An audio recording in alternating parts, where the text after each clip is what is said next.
오늘 말씀에서는 하나님께서 여호수아에게 여리고성을 어떻게 점령할지를 명령하신 말씀이었고, 오늘 말씀은 실제로 여리고성을 점령하는 그러한 말씀이 이어지고 있습니다. 오늘 말씀 그 8절 말씀 이후의 말씀을 보면 어떻게 그 이스라엘 백성들이 이 여리고성을 점령하는지 그러한 방법에 대하여서 여호수아가 이스라엘 백성들에게 알려줍니다. 그것은 먼저 6절서부터 10절까지의 말씀 보면 어떻게 그들이 그 성을 점령하는 그러한 진영 같은 것들을 알려주죠. 그 제일 앞에는 처음에는 제사장 7이 양각나팔 7을 잡고 앞에 앞서고, 또한 그 뒤에는 언약궤가 그 뒤따르는 그러한 모습입니다. 그리고 그 제사장과 언약궤를 중심으로 그 앞과 뒤에 무장한 자들이 앞뒤에서 이렇게 호위하면서 이렇게 여리고성을 도는 그러한 진영을 갖고 이렇게 진영을 돌게 되어집니다. 그리고 그렇게 돌게 되어질 때 그들이 무엇을 하라고 여호수아가 명령하냐 하면, 그 도는 동안은 아무 소리도 내지 말고 음성도 들리게 하지 말고 아무 말도 내지 말라라고 여호수아는 그들에게 명령합니다. 그리고 여호수아가 그들에게 명령하라고 외치는 그날 외치라라고 여호수아가 이야기를 하죠. 그렇게 첫째 날이 흘러갔습니다. 11절 말씀을 보게 되면 여호와의 궤가 그 성을 한 번 돌게 하고 그들이 진영으로 들어와서 진영에서 자니라라고 기록되어 있습니다. 이 성을 도는 이스라엘 백성들도, 제가 이 이스라엘 백성이랑 한번 생각을 해보니까 도대체 우리가 뭐 한 거지? 점령하러 가는데 도대체 뭐 한 걸까? 그런 생각이 들었을 것 같고, 또 그 성을 그렇게 돌고 있는 그러한 이스라엘 백성들을 쳐다보는 여리고 백성들도, 아니 저 사람들이 저렇게 오게 되면 이제 첫째 날이구나, 저 사람들이 이제 드디어 공격하는구나 하고 막 무엇인가 굉장히 마음으로 다짐을 하고 큰 전쟁이 되겠다고 했을 텐데, 그냥 한 바퀴 그냥 돌고 나서 진영에 가서 잤다. 정말 뭐지? 아마 그 여리고성 위에 있는 그 사람들도 그렇게 생각했을 것입니다. 둘째 날이 왔을 때에도 여호수아가 아침에 일찍 일어나서 12절 말씀을 보게 되면 제사장들과 또 여호와의 언약궤를 메고 그냥 돌기 시작합니다. 또 그 어제의 첫째 날과 같이 동일한 모습으로 이렇게 쭉 돌고 나서 둘째 날에도 성을 한 번 돌고 진영에 들어와서 그냥 잠들게 되어집니다. 그냥 다른 것들이 없죠. 그리고 엿새 동안 이렇게 행동하는 그러한 것들, 이러한 모습들을 보면서 이스라엘 백성들도 처음에는 이게 무엇일까? 그렇지만 이스라엘 백성들이 이게 무엇인가를 알고 있죠. 알고 있죠. 그러나 그 성 위에 있었던 그 여리고 백성들의 마음은 어떻겠습니까? 처음에 하루는 굉장히 긴장하는 마음으로 준비했었고, 둘째 날에 이제는 공격하겠지 하고 기다리고 있는데 그냥 한 바퀴 돌고 나서 다시 가는 그러한 모습들, 처음에는 아무 말도 하지 않는다라는 것이 굉장히 두려웠겠지만, 그것 자체가 굉장히 그들에게 부담으로 다가왔겠지만, 그러나 이러한 것을 엿새까지 이렇게 진행하는 그러한 모습들을 볼 때 아마 그 여리고성 위에 있었던 그 여리고 사람들은 저 사람들이 도대체 무엇을 하시는 것인가 라고 하면서 여러 가지 이야기를 하고 긴장도 풀어지고, 한편에서는 이스라엘 백성들을 조롱하기도 하고 그러한 모습들을 그들이 가졌을 것입니다. 그러나 일곱째 날이 왔을 때 16절 말씀을 보면 어떻게 됩니까? 일곱 번째 제사장들이 나팔을 불 때에, 그 성을 그 일곱째 날이 왔을 때 7번 돌고 그 성을 일곱 번째 돌았을 때 나팔을 불 때 여호수아가 백성에게 외치라 했을 때 그날 어떻게 되어집니까? 그 여리고성은 무너지게 되어집니다. 새벽부터 일어나서 7바퀴를 돌기 시작하는 이스라엘 백성들을 보면서 그들이 참 무엇을 하는지 미련하다라고 여겼을지 모르지만, 그 이스라엘 백성들이 7번째 날 7바퀴를 돌고 그들이 외쳤을 때 그 모든 정복은 마무리되었습니다. 그 위대하고 거대한 여리고성은 무너졌고 이스라엘 백성은 그것을 점령하였습니다.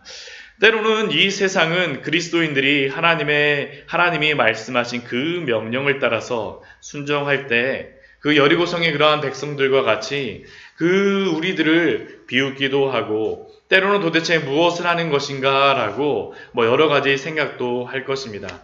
제가 개척을 하면서도 그런 생각을 해보았습니다. 개척을 하고 그 광야의 샘교회 이렇게 하고 도대체 누가 있을 것인가 라고 생각을 하는 그러한 모습들 아마 지나가면서 지켜보겠죠. 특히 이 시대의 사람들 속에서 이러한 개척교회 속에서 도대체 무엇이 있을 것인가. 어쩌면 어떤 사람들은 그냥 지나가는 사람들, 그 우리들의 그러한 모습을 보고 비웃기도 하고 또한 여러 가지로 무엇인가라고 생각할지 모르지만 그러나 그들이 그러한 소리를 했을 때 그 오늘 여리고성의 그러한 모습들을 보십시오. 그러한 하나님의 일들이 이루어졌을 때 그냥 무너지고 하나님의 점령함들이 있지 않겠습니까? 우리가 하나님이 우리에게 주신 일들을 할 때 우리들도 동일한 것 같습니다. 때로는 아무런 결과도 보이지 않고 아무런 것도 보이지 않는다라고 생각했을 때 1900년대 초에 그 우리나라에 와서 그 복음을 전하던 그러한 선교사님의 그러한 편지가 있습니다. 그 편지가 읽어보게 되면 이 조선 땅에는 도대체 아무리 복음을 전하여도 하나님의 빛이 오지 않는 것 같습니다. 라는 그러한 고백의 그러한 편지가 있었는데 그런데 그러한 아무것도 오지 않는다라고 생각하고 선교사님들조차도 우리가 도대체 무엇을 하는 것이다라고 생각을 하였었지만 하나님의 그 복음이 하나님의 그 능력이 이 땅의 역사였을 때 또한 하나님의 그 놀라운 일들, 평양의 대부흥의 그러한 일들이 일어나고 또한 지금 오늘날 이 시대를 보게 되면 예수 그리스도를 모르는 사람이 누가 있으며 이곳저곳에 서 있는 교회가 많이 연약해졌다고 하지만 이곳저곳에 서 있는 교회를 보지 않고 저희가 다닐 수 없지 않습니까? 하나님이 일하시게 되면 그러한 모든 일이 일어나는 줄 믿습니다. 우리가 하나님이 주시는 그러한 말씀들을 갖고 때로 우리 눈에 보이지 않는다라고 하여서 그것을 하나님이 일하시지 않는 것이다라고 생각하거나 여러 사람들의 소리를 듣는 것이 아니라 하나님을 보는데 우리는 집중해야 됩니다. 그래야지만 하나님이 일하시는 것을 우리가 보게 되겠죠. 하나님이 살아계시기 때문입니다.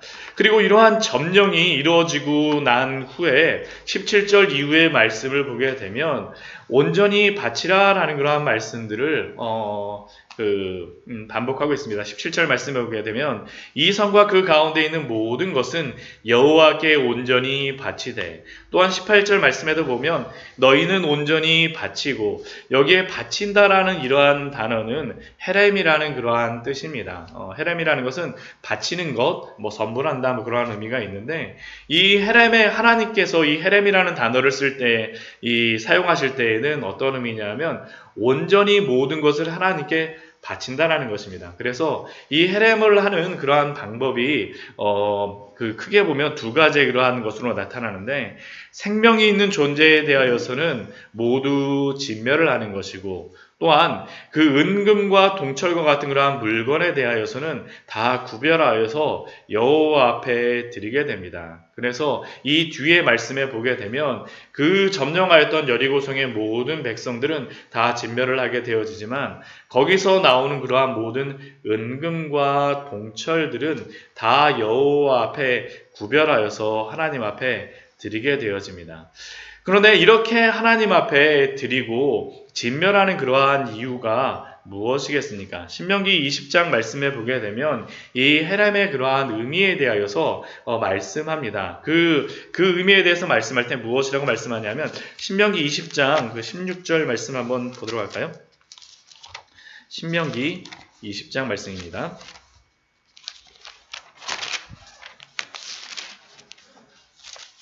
신명기 20장 16절, 18절 말씀 보겠습니다. 16절과 18절 말씀 같이 보도록 하겠습니다. 신명기 20장 말씀입니다. 같이 읽겠습니다. 오직 내 하나님 여호와께서 내게 기업으로 주시는 이 민족들의 성읍에서는 호흡 있는 자를 하나도 살리지 말지니 이는 그들이 그 신들에게 행하는 모든 가증한 일을 너희에게 가르쳐 본받게 하여 너희가 너희의 하나님 여호와께 범죄하게 할까 함이니이다. 하나님께서 모든 생명을 진멸하라고 말씀하시는 그러한 이유는 다른 것이 아닙니다. 하나님의 그러한 명령을 떠나서 그 가나안의 그러한 일들을 쫓아감으로 말미암아 범죄할 것들을 막기 위한 것입니다. 이러한 말씀은 또한 우리에게도 말씀하시는 귀중한 또한 은혜가 있습니다. 왜 그렇습니까? 우리가 하나님 앞에 구원을 받은 이후에 우리가 우리의 죄의 부분에 대하여서 우리가 그러한 것들을 다 잘라내고 다 우리의 죄에 대한 그러한 부분들은 다 과감하게 결별하며 나아가야 되죠.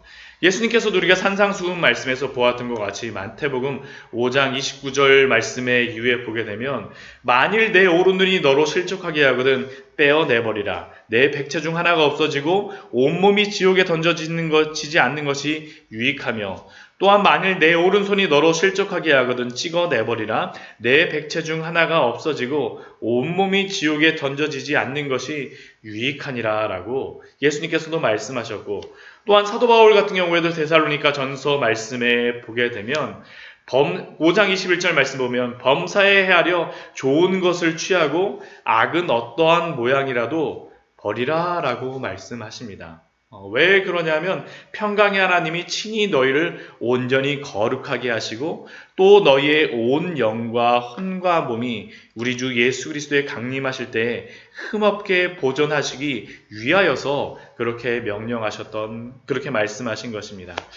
하나님의 그러한 백성들, 자녀들에게 죄의 모습이 가당치 않기 때문에 이렇게 말씀하십니다. 성화의 삶, 우리가 구원을 받고 이후에 우리가 거룩하게 되어지는 삶은 다른 것이 아닙니다. 죄에 대하여서는 죽고 그리스도 안에서 사는 것들. 그렇게 하기 위하여서 이 죄에 대한 그러한 부분들을 다 잘라내버리라는 말씀이 이 헤렘의 말씀 속에 들어가 있습니다. 그리고 그렇기 때문에 이 죄에 대한 잔재를 다 잘라내버릴 것을 또한 그러한 사람들에 대하여서 진멸할 것을 명령하셨습니다. 그러나 이렇게 진멸을 말씀하셨을 때 모든 것들을 다 그냥 진멸하라고 생명 있는 모든 것들을 다 진멸할 것을 말씀하신 것은 아닙니다. 우리 6장 25절 말씀에 보게 되면 여기 이러한 진멸 중에 이 헤렘 중에 구원을 받은 여리고의 백성이 있습니다. 그 사람들이 누구입니까? 기생 라합과 그의 아버지의 가족들이며 또한 그의 모든 재산들은 다 구원을 받게 되어지죠. 그리고 25절 말씀 보게 되면 그가 오늘까지 이스라엘 중에 거주하였으니 라고 기록하고 있습니다. 결국 이 말씀의 의미가 무엇이겠습니까? 이 라합은 이스라엘 백성 중에 하나와 같이 됨으로 말미암아 이스라엘 백성이 됨으로 말미암아 그 중에 거주하였다라는 같이 살았다는 겁니다. 하나 그 불순종한 이방 백성들 가운데 그 진멸의 헤라임 속에서도 하나님께 순종한 이방 사람 롯은 구원을 받았다는 것을 우리에게 알려주고 있습니다. 우리가 전에도 보았었지만 마태복음 1장 5절 말씀에 보게 되면 살몬은 라합에게서 보아스를 낳고 우리가 잘 아는 것과 같이 그녀는 예수님의 족보에 기록된 5명의 여인 중 한 명이 되지 않았습니까? 또한 히브리서 11장 31절 말씀을 보게 되면 믿음으로 기생 라합은 정탐꾼을 평안히 영접하였으므로 함께 멸망하지 아니하였도다. 심지어는 히브리서 11장에 나오는 그 믿음의 조상들 중에 이 라합이 믿음의 여인으로 기록되어진 것입니다. 또한 이 믿음에 대한 것뿐만 아니라 야고보서 말씀에서는 또 무엇이라고 말씀합니까? 이와 같이 기생 라합이 사자들을 접대하여 다른 길로 나아가게 할 때에 행함으로 의롭다 하심을 받은 것이 아니냐. 그녀는 믿음으로 순종하였고 또한 행함으로 하나님 앞에 믿음을 드러냄으로 말미암아 역사하는 믿음이 있는 그러한 여인임을 우리에게 알려주고 있습니다. 그러한 그녀는 구원을 받고 이스라엘 사람 중에 하나가 되어 그 성에 거주하게 되었음을 우리에게 알려주시죠. 결국 우리는 라합을 통하여서 하나님의 나라는 세상적인 혈통이나 능력이나 어떠한 신분에 있는 것이 아니라 하나님을 참되게 믿는 그러한 믿음을 가진 자에게 또한 순종하는 자에게 하나님께서 그 나라를 주시고 또한 그 나라에서 살게 하심을 우리에게 알려주십니다.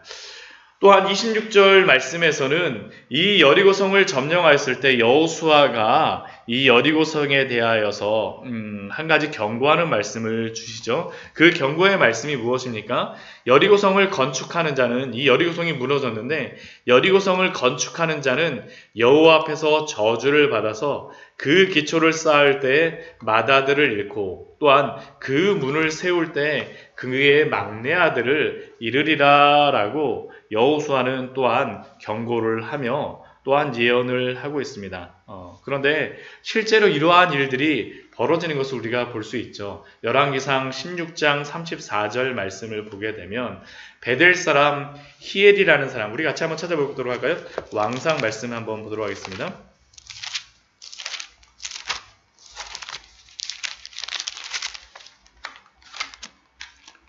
열왕기상 16장 34절의 말씀입니다. 16장 34절의 말씀 같이 한번 읽도록 하겠습니다. 그 시대에 베델 사람 히엘이 여리고를 건축하였는데 그가 그 터를 쌓을 때 맏아들 아비람을 잃었고 그 성문을 세울 때 막내 아들 수굽을 잃었으니 여호와께서 눈의 아들 여호수아를 통하여 하신 말씀과 같이 되었더라. 아멘. 이 이방 여인 기생 라합은 하나님께 순종함으로 말미암아 구원을 받게 되어지는데 우리 26절 말씀을 분명히 들었음에도 불구하고 이것을 기억하지 않았던 이 베델 사람 히엘이라고 하는 그러한 사람은 실제로 자신의 맏아들 아비람을 잃고 또한 자신의 막내 아들 수굽을 잃을 때까지 여리고성을 건축하게 되어집니다. 왜 이곳을 이렇게 여호수아가 이렇게 건축하지 못하게 하였을까요? 다른 것이 아닙니다. 이 여리고성을 통하여서 하나님이 행하신 것이 무엇인가를 보라라는 것이죠. 즉 이것이 폐허진 것을, 그 폐허가 된 것을 볼 때 이방 족속들은 보고 무엇을 느끼겠습니까? 하나님이 살아계셔서 하나님이 역사하시는구나. 이스라엘 그 이방 족속들은 하나님을 두려워하게 되어질 것이고 이스라엘 백성들은 이것을 보면서 무엇을 느끼겠습니까? 하나님이 우리와 함께 하시는구나 라는 것을 보게 되겠죠. 승리하게 하셨던 그 하나님. 또 한편으로는 또한 이렇게 죄악이 관영하는 모습들, 우리가 만약 이러한 일들을 행하게 되어지면 또한 우리도 이와 같은 심판이 있을 것이다 라는 것을 기억하라는 것을 또한 이 여리고성을 통해서 알려주었던 것입니다. 이것을 기억하고 조심하라는 하나의 표식으로 삼으라고 말씀하여 주셨습니다. 우리가 성경의 말씀을 볼 때에도 여러 믿음의 본을 통하여서 배우기도 하지만 또한 이렇게 폐허된 모습을 통하여서 또한 심판받고 하나님의 진노받은 그러한 모습을 통하여서도 또한 우리가 하나님 앞에 죄를 짓게 될 때 하나님이 얼마나 죄를 미워하시는지 우리에게 알려주시지 않습니까? 이러한 말씀을 통하여서 우리가 경계로 삼아야 되겠죠. 경계로 삼는 그러한 우리의 믿음들. 그리고 이러한 일들을 행함으로 말미암아 벌어진 그러한 것이 무엇입니까? 우리 27절 말씀을 보게 되면 여호와께서 여호수아와 함께 하심으로 여호수아의 소문이 그 온 땅에 퍼지었다라고 말씀함으로 오늘 말씀은 마무리되고 있습니다. 그런데 어찌 이것이 여호수아의 소문만 퍼뜨려지는 그러한 것이겠습니까? 여호수아의 소문을 통하여서 하나님의 소문이 드러나는 것입니다. 이것이 우리에게도 너무나도 중요하죠. 우리가 하나님 앞에서 순종하여서 영향력을 나타나게 되면 그것을 통하여서 하나님의 그 영광과 아름다운 모습이 또한 드러나는 것이 아니겠습니까? 그렇기에 우리는 하나님의 말씀을 따라 한순간 한순간 정말로 순종하며 살아야 될 줄 믿습니다. 오늘 말씀을 통하여서 우리가 그것을 볼 수 있죠. 하나님의 말씀을 통하여서 순종하며 돌았던 이스라엘의 백성의 모습들.